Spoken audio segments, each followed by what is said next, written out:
하나님은 이 세상에 죄악이 만연하게 되자 이 세상을 물로 멸망하시기로 하시면서 그때에도 노아를 선택하여서 인류의 역사가 계속되게 했습니다. 그 이후에도 시간이 흘러가자 인간은 또 죄악 가운데 빠져서 바벨탑을 쌓고 있을 때에 하나님께서 인류 구원의 계획을 이루시기 위해서 한 사람을 선택하시는데 그 사람이 바로 아브라함이었고 그의 아내는 사라였습니다. 그 세상에 죄악이 만연하게 됐다는 것을 제가 최근에 그 한국에서 있었던 일을 보면서 참 이 세상에 죄악이 만연하구나 그 생각을 한 사건이 있어요. 뭐냐 하면은 어떤 젊은 남자가 보험금을 타기 위해서 교통사고 보험금을 타기 위해서 자기의 부인을 죽이고 일부러 죽이고 또 자기의 처남도 죽여서 보험금을 타고 또 죽였어요. 자기 가족 중에. 자기 동생. 자기 친동생을 또 차에서 죽여서 차에 태워서 그래서 보험금도 6억 정도 탔더라고요. 저는 그 사건을 보면서 이 인간의 이 타락의 그 타락상이 정말 이제 그건 동물보다도 훨씬 더 못한 거죠. 요즘 그 사람이 동물이라고 하면 동물들이 화를 낸대요. 동물들도 안 하는 그런 짓들을 사람들이 하는 걸 보면서 이거 참 인간의 죄악상이라는 게 이게 참 말로 이루고 표현할 수가 없구나. 정말 주님이 오셔야 되겠구나 이런 생각을 했어요. 그러나 하나님께서 그런 죄악상 가운데서도 하나님의 구원 계획을 이루어 가시기 위해서 하나님의 사람들을 선택하신다는 것입니다. 하나님께서 자기가 선택한 아브라함에게 죄악이 만연한 그 본토 친척 아비 집을 떠나라고 말씀하십니다. 그리고 그 본토 친척 아비 집을 떠날 때에 주신 약속이 아브라함에게 주신 약속이 창세기 12장 2절 말씀입니다. 내가 너로 큰 민족을 이루게 하겠고 내게 복을 주어 내 이름을 창대하게 하리니 너는 복이 될지라. You will be a blessing. 아브라함 자신이 복이라는 겁니다. 여러분들 예수 믿고 구원받은 우리 자신들이 다 복인 걸 압니까? 그러니까 이 얘기는 뭐냐면 아브라함이 복이라는 거예요. 그러니까 아브라함을 다른 얘기를 하면 복덩이라는 거예요. 복덩이. 저와 여러분들이 하나님께서 선택한 복덩어리인 거 여러분 믿으시기 바랍니다. 하나님께서 자손의 복을 주시고 이름이 높아지게 하시고 복이 되게 하신다는 약속입니다. 이것이 하나님의 말씀에 순종하여 떠나는 아브라함을 향한 하나님의 약속이었습니다. 아브라함의 약속이 큰 민족을 이루게 된다는 약속을 받은 때가 아브라함의 나이가 75세, 그 아내 사라의 나이가 65세의 일입니다. 결코 적은 나이가 아니죠. 75세 때 자기의 후손으로 하여금 큰 민족을 이루려는 약속을 받았지만은 그러나 무려 24년 동안에 아브라함에게는 자녀가 없었습니다. 오늘 주신 이 본문의 때 이때는 아브라함이 99세, 사라는 89세가 되던 때입니다. 아브라함의 후손으로 큰 민족을 이루시겠다는 하나님의 약속을 받은 지 24년의 세월이 흐른 때입니다. 그런데 그 약속이 없었으면 모르지만은 하나님께서 약속까지 하셨는데 쉽게 다 자녀를 낳고 하는데 이 하나님의 선택을 받은 아브라함이 24년간을 그도 나이는 많아지는데 아이가 없이 그도 남의 땅에서 자기 본토 친척 아버지 집을 떠나가지고 다른 나라에 이민 와서 사는 그러한 삶 가운데 그 24년 동안을 어떻게 그 세월을 견뎠겠냐는 거예요. 고향을 떠나올 때에 자기 아이가 없기 때문에 형님 아들인 조카 롯을 데리고 나왔는데 그 롯도 자기의 살 길을 찾아서 떠나버리고 이국만리 남의 나라에 와서 부부만 외롭게 사는데 나이는 점점 더 들어가고 있습니다. 분명히 하나님께서 자기의 후손을 통해서 큰 민족을 이룬다고 하셨는데 자녀가 생기지 않으니까 인간적으로 다른 방법도 많이 찾아봤습니다. 자기 집에 데리고 있던 다메섹에서 온 종 엘리에셀을 자기의 양자로도 삼아 보려고 하고 그렇게 해서 하나님의 약속을 자기가 이루어 보고자 하였습니다. 그러나 하나님께서 허락하시지 않았습니다. 그 다음에는 자기가 데리고 있는 여종 하갈을 자기 남편하고 동침하게 해서 이스마엘을 낳았어요. 그리고 그 아이를 놓고 그를 후손이 되게 해달라고 하나님 앞에 때를 써보기도 했습니다. 그러니까 이 사라라는 이 여인도 보통 여자는 없는 거죠. 예. 그런 방법까지 다 쓰는 것을 보면요. 그러나 그 방법을 쓴 이후에 집안만 시끄럽게 되고 괴로움만 됐을 뿐이고 그것 또한 하나님께서 허락하신 그런 방법이 아니었다는 것입니다. 그 하나님도 이상하지요. 예. 하나님의 방법이 아니면은 딱 그냥 막아서 잘못된 방법을 서지 않게 그렇게 하셔야 되는데 마치 요나가 니느웨로 가서 하나님의 말씀을 전파하라는 그 명령을 어기고 다시스로 도망가려고 할 때에 그 앞에 배가 딱 돼 있는 것처럼 그리고 그 배를 타지 말아야 되는데 그 배를 타고 가다가 폭풍을 만나서 고생을 한 것처럼 하나님께서 막아주셔야 되는데 잘못된 방법도 하나님께서 허용하신다는 거예요. 하나님의 약속은 그 약속을 이루는 방법조차도 하나님의 방법으로 이루십니다. 그래서 하나님의 방법이 아니면은 기다려야 합니다. 조급해서 잘못된 수단이나 거짓된 방법을 사용하면은 고생만 더하는 것입니다. 그런데 그 기다림의 시간들이 힘들고 어려운 인내의 시간들입니다. 자녀를 주신다고 한 후에 24년 동안 아무 소식이 없으니 기다리다가 지쳐버리고 포기하기에 충분한 시간입니다. 그리고 신체적인 조건도 포기하기에 분명한 이유가 됩니다. 오늘 본문 11절에 보면은 아브라함과 사라의 나이가 많아서 늙었고 사라에게는 여성의 생리가 끊어졌다고 그렇게 말씀하고 있습니다.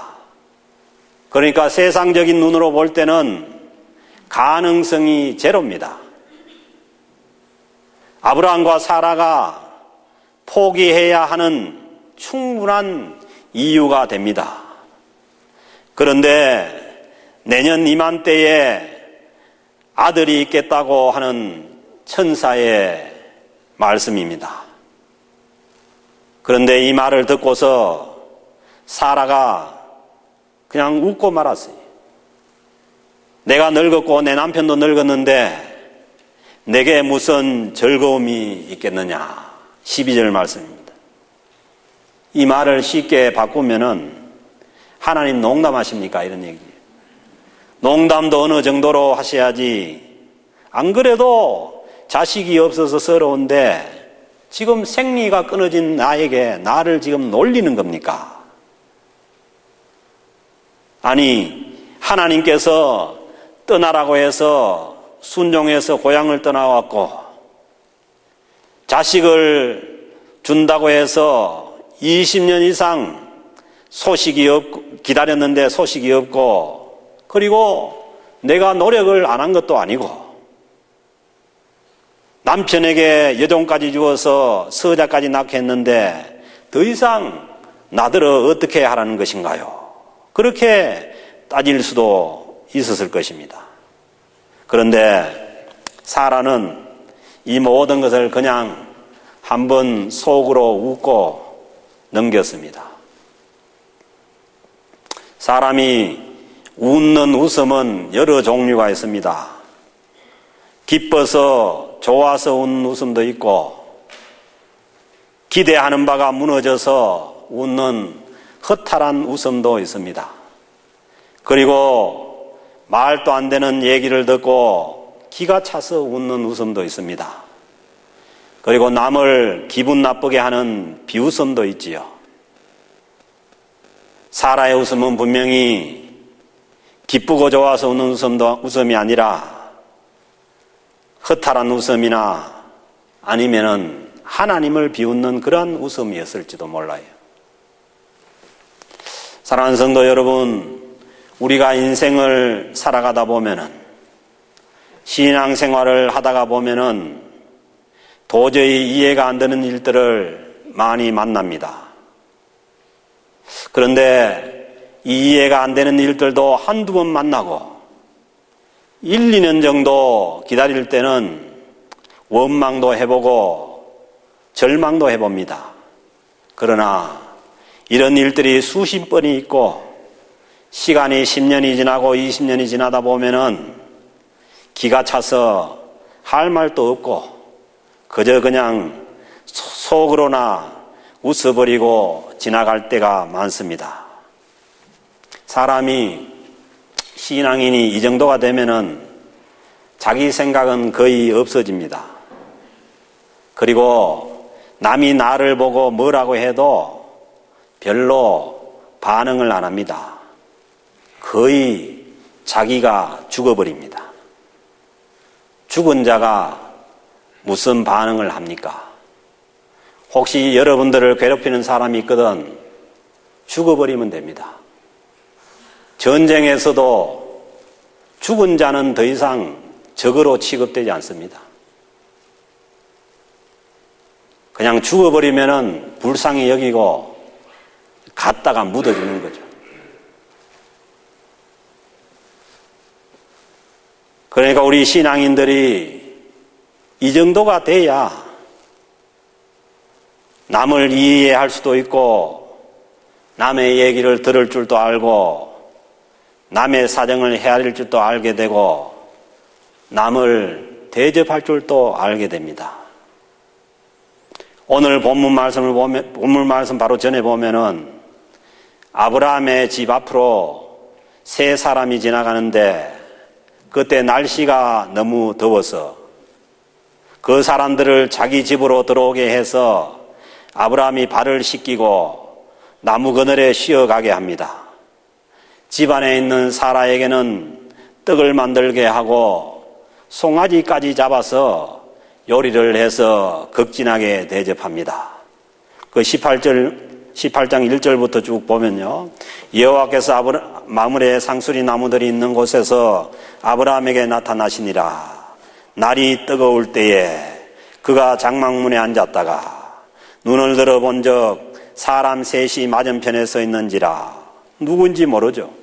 자기하고 아무런 관계가 없는 사람이에요. 그가 그들을 보자 곧 장막문에서 달려나가 영접하며 몸을 땅에 굽혀. 그 사람들이 누군지 모르지만은 이 아브라함의 그런 24년 동안 남의 땅에서 그렇게 어려움을 겪고 살다 보니까 사람이 이 정도가 된 거예요. 뭐 어떻게 보면은 거지들 아닙니까? 그런데도 그 앞에 달려나가서 기쁘게 영접하고 몸을 땅에 엎드린 거예요.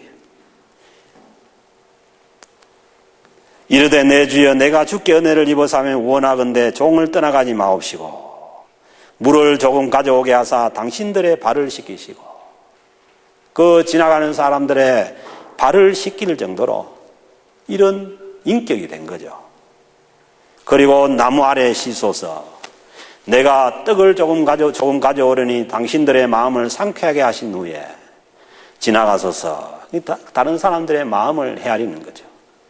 당신들이 종에게 오셨습니다. 그들이 이르되 내 말대로 그리하라.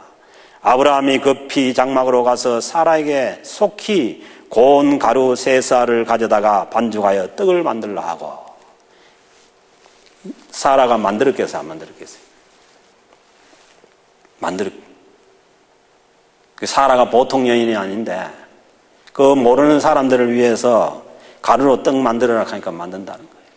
이 사람이 이 깊은 인내의 세월을 지나고 인고의 세월을 지나면요 사람이 이렇게 바뀔 수가 있는 거예요. 근데 요즘 여인들은 나이가 들어가면 들어갈수록 말을 더 안 듣는 그런 경향으로 하는 게 있는 것 같아요. 그리고 자기 집에 있는 송아지를 잡아가지고 하인에게 주니 그가 급히 요리한지라. 그러니까 이 정도로 뭐냐 하면 자기가 누군지 모르는 그런 사람을 이렇게 자기가 정말 자기를 낮추어서 그 다음에 참 그 자기의 물질을 들여서 그렇게 할 수 있는 그러한 인격까지 가버린 거예요.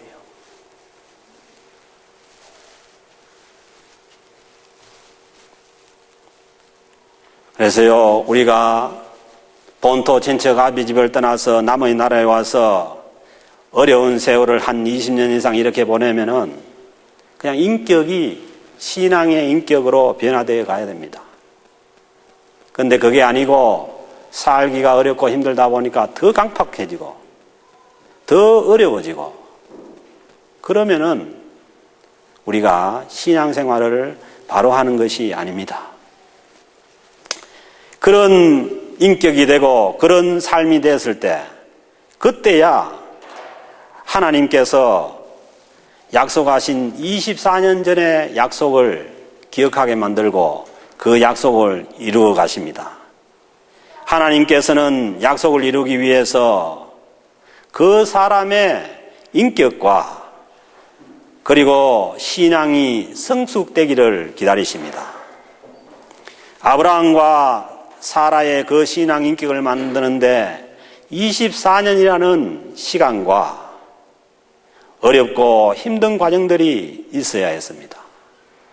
사실은 아브라함과 사라가 기다리는 것이 아니라 하나님이 기다리는 것입니다. 우리는 자꾸 우리가 기다린다고 하지만은 사실은 하나님이 기다리시는 거죠. 우리가 고생하고 힘들 때마다 하나님께서 마음을 졸이시며 기다리십니다. 우리는 내가 참는다고 하지만은 하나님께서 참으시는 것이죠. 그런데 사라는 자기가 기다린 줄 알았습니다. 그래서 하나님이 웃기다고 생각한 것인 거죠. 주시려면 생리가 끊어지기 전에 주시지 이제 와서 어떻게 하시겠다는 것이냐는 거죠. 그런데 젊을 때 생리에 있을 때 애를 주었으면은 그냥 하나님이 주셨다고 생각했겠어요. 그저 남들이 다 낳는 아기를 나도 그냥 가지는 거고 그렇게 생각했죠. 그러나 우리가 분명히 깨달아야 될 것은 남들이 다 아기를 가진다고 해서 아기를 낳는 것이 하나님의 역사가 아닌 것은 아니에요. 아이가 없는 사람한테는 그것만큼 급한 일이 없고 그것만큼 중요한 일이 없는 거예요. 그래서 여러분들의 자녀를 볼 때 그냥 보지 마시기 바랍니다. 아무도 안 말해요. 그러나 하나님은 생리가 끊어진 지금이 자녀를 줄 때라는 거예요. 왜냐하면은 하나님의 능력을 보여주실 때라는 것입니다. 14절에 말씀합니다. 하나님을 향해서 웃고 있는 사라를 향해서 여호와께서 능치 못할 일이 있겠느냐.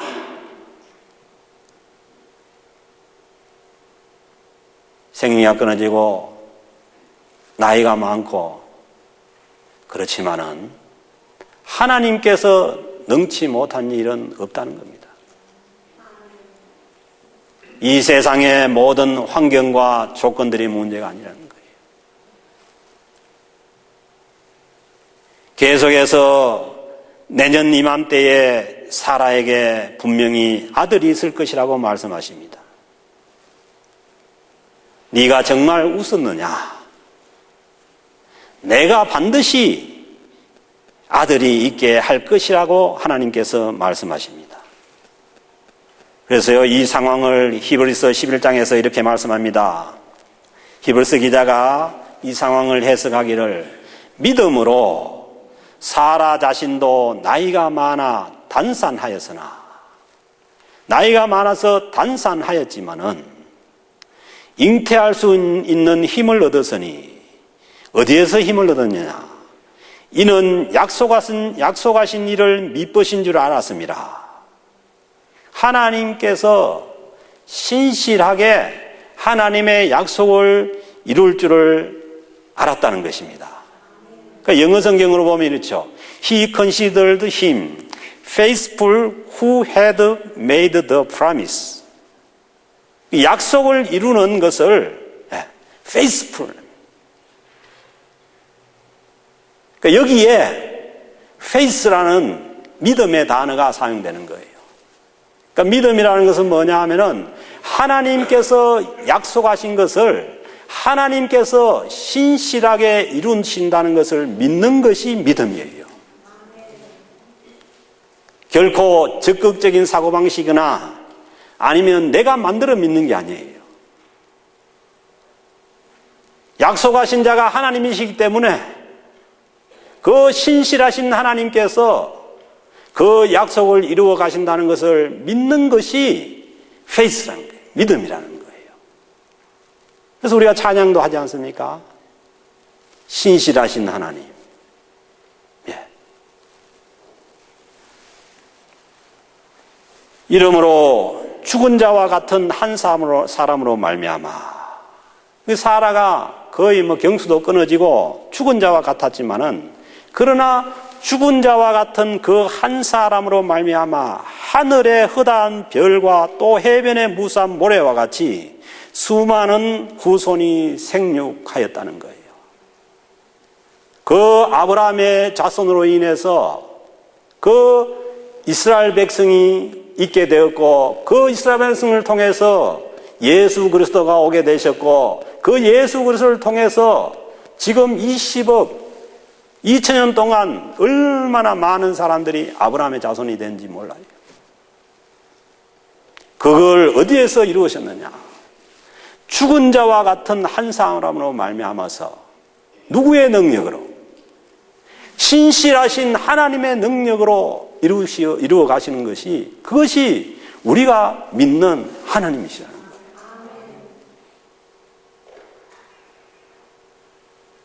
거예요. 그래서요, 신앙이라는 것은 우리에게서 나오는 게 아니에요. 하나님의 말씀 가운데 하나님께서 반드시 이루어가시라는 거예요. 하나님의 약속을 내가 이루는 것이 아닙니다. 사라가 종을 양자 삼아보려고도 했고 서자를 낳아보기도 했지만은 그러나 그 방법으로 이루어지는 것이 아니라는 거죠.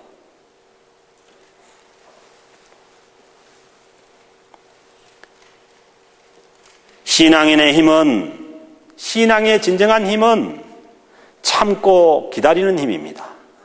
신실하신 하나님을 믿고 하나님께서 이루실 것을 믿고 참고 기다리는 것이죠.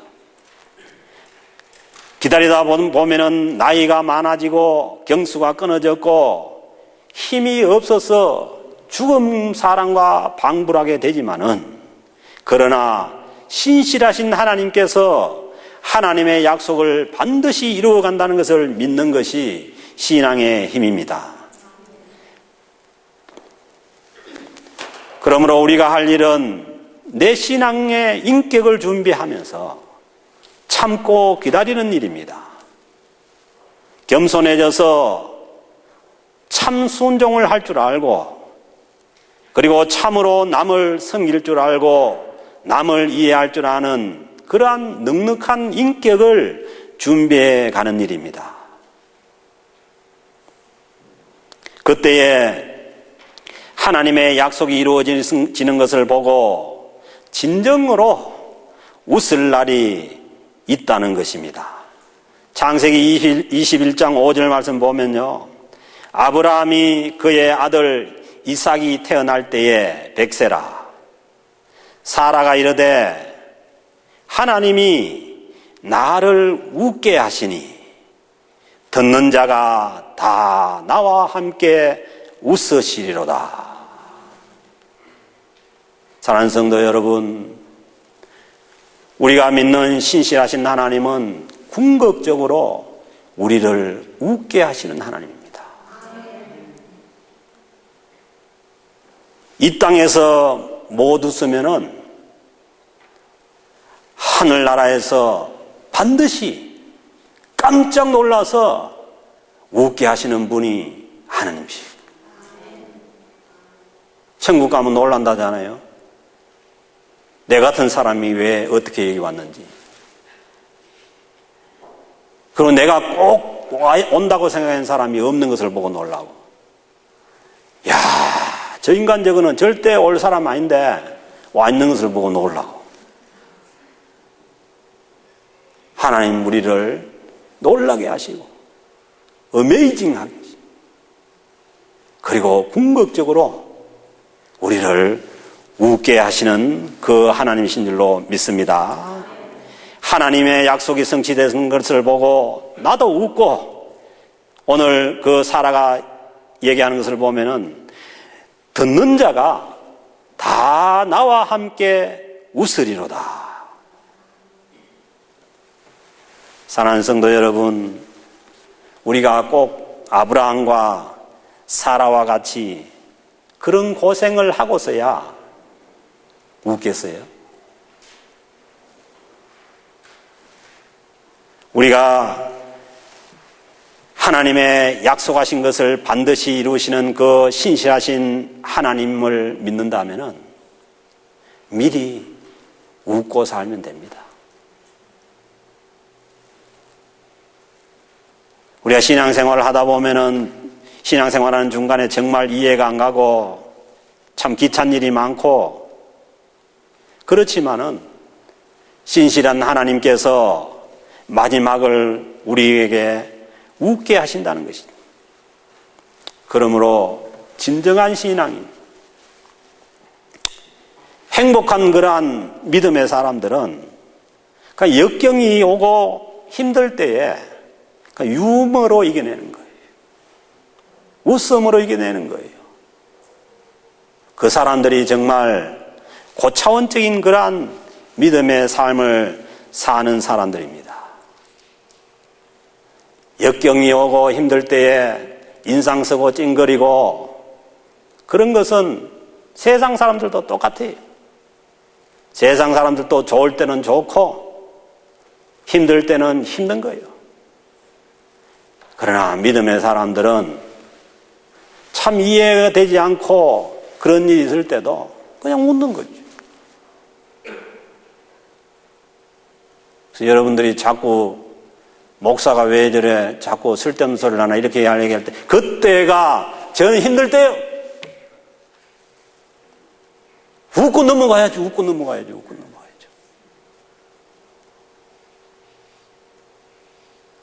그렇다고 해가지고 그때 안 웃으면 어떡할 거예요? 그 하버드 대학의 연구 결과에 그런 결과가 있어요. 역경을 유머로 극복한 사람들이 성공적인 삶을 살더라는 거예요. 몇백 명을 대상으로 조사해 보니까 역경 때 웃을 수 있는 사람, 힘들 때 웃을 수 있는 사람들이 결과적으로 성공적인 행복한 삶을 살더라는 것입니다. 우리의 분노를 죽이는 것도 유머입니다. 그래서요, 요즘 그 경영학에서 나오는 용어 중에 펀 매니지먼트라는 용어가 나와요. 그러니까 생산 그 업종에서 사람들을 즐겁게 해주고 웃게 할 때에 생산력이 3배가 향상이 되는 거예요. 우리가 생각할 때는 심각하게 하면은 좋아질 것 같지만 그렇지 않는 거예요. 그러니까 사람의 행동의 변화를 일으키는 것도요, 사람을 심각하게 해놓고는 행동의 변화를 못 일으키는 거예요. 애들 나무날 때 참고하세요.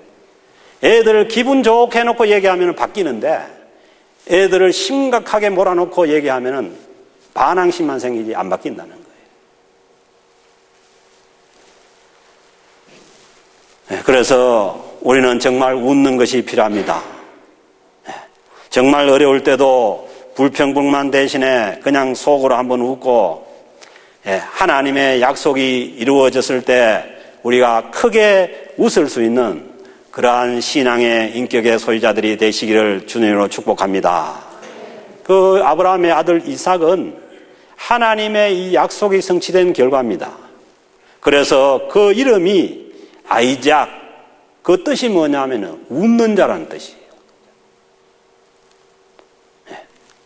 여러분들 마음속에, 여러분들 가정 속에, 우리 공동체 속에 아이작이 웃는 자가 있기를 바랍니다. 우리 모두가 다 웃는 사람이 될 수 있기를 바랍니다. 마침내 우리를 웃게 하실 신실하신 그 하나님을 경수가 끊어져서 죽은 자와 방불한 거기에서 수많은 아브라함의 자손들을 만들어내시는 그 하나님을 믿고 우리가 순종과 섬김의 삶을 살면서 기쁨으로 하나님을 높이고 찬양하는 우리 모든 성도들의 삶이 될 수 있기를 주님의 이름으로 축복합니다.